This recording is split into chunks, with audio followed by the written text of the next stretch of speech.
আমি এইভাবে প্রতিবাদ জানাবো এবং যে মণ্ডপে যাব সেখানে মায়ের কাছে গিয়ে প্রার্থনা করব যে সরকার আমাদের মেয়েদেরকে আমাদেরকে মায়েদেরকে অত্যাচারের হাত থেকে রক্ষা করতে পারছে না, সেই সরকারকে যেন মা। জয়নগরের একটি বাচ্চা মেয়ে, ক্লাস 4-এর মেয়ে, 10-11 বছর বয়স, তাকে কিছু দুষ্কৃতী তুলে নিয়ে যায় এবং গোটা রাত তাকে অত্যাচার করে, তাকে রেপ করে, তাকে মার্ডার করে ফেলা হয়। আজ সকালে তার পরিবার এবং গ্রামবাসীরা যখন সেই দেহ পায় তারা প্রতিবাদে ফেটে পড়ে। তার কারণ গতকাল মেয়েকে যখন পাওয়া যাচ্ছিল না তখন পরিবারের লোকজন পুলিশের কাছে গিয়ে এই এফআইআর নেবার কথা বলে, কিন্তু পুলিশ কোনো কমপ্লেন বা এফআইআর নিতে রাজি হয়নি। আপনারা জানেন যে বাংলায় এবং গোটা দেশে দেবীপক্ষ চলছে। এই দেবীপক্ষ স্বস্তির নয়। এক, অভয়ার বিচার এখনো হয়নি, তার বিচারের দাবিতে মন ভারাক্রান্ত। অত্যাচারের যাবতীয় তথ্য প্রমাণ নষ্ট করার জন্য যেভাবে দুর্বৃত্তদেরকে বাঁচানোর চেষ্টা হয়েছে সেজন্য মানুষের মধ্যে আক্রোশ আছে, মানুষ রুষ্ট এই সরকারের উপরে, মমতা বন্দ্যোপাধ্যায়ের উপরে।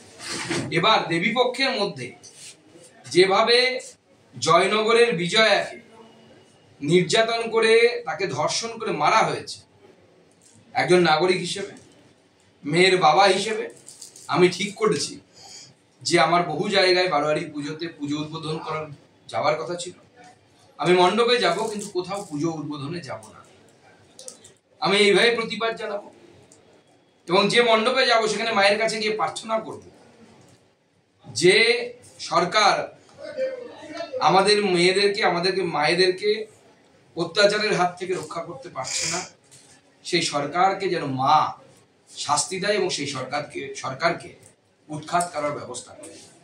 আমি মণ্ডপে যাব, মাকে হাত জোর করে প্রণাম জানাবো, সেটা প্রতিবাদের সামিল হওয়ার মতো, সেটা কোনো উৎসব নয় এবং কোনো উদ্বোধনে আমি যাব না, এই সিদ্ধান্ত নিয়েছি। এবং আগামীকাল যদি সব ঠিকঠাক থাকে আমি জয়নগরেও পৌঁছবো। এই অত্যাচারের বিরুদ্ধে প্রত্যেকটি মানুষের প্রতিবাদ করা উচিত এবং যে ধরনের ঘটনা জয়নগরে ঘটেছে এটিও শুধুমাত্র সাধারণ রেপ এবং মার্ডারের ঘটনা নয়।